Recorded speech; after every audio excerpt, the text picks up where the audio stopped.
Ce samedi 8 mars, c'est la Journée internationale des droits des femmes et à cette occasion, je voudrais vous parler des AESH, les accompagnants d'élèves en situation de handicap, et il faudrait plutôt dire accompagnantes parce que ce métier est exercé à 90% par des femmes. C'est donc un métier féminisé et comme beaucoup de métiers féminisés, c'est un métier précaire puisque les accompagnants d'élèves en situation de handicap ne bénéficient pas d'un statut pérenne.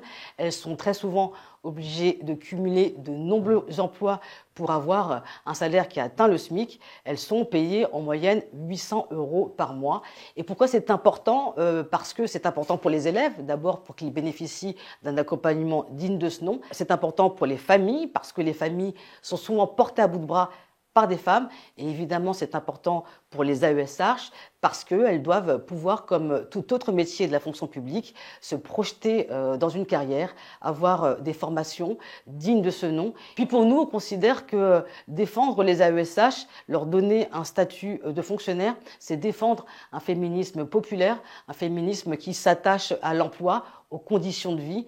Et donc, c'est la raison pour laquelle nous avons déposé un texte en 2022. Nous l'avons redéposé en 2024. Ça faisait partie du programme du Nouveau Front Populaire. En 2022, la droite et l'extrême droite s'étaient alliés contre ce texte. Et bien en 2024, nous continuons.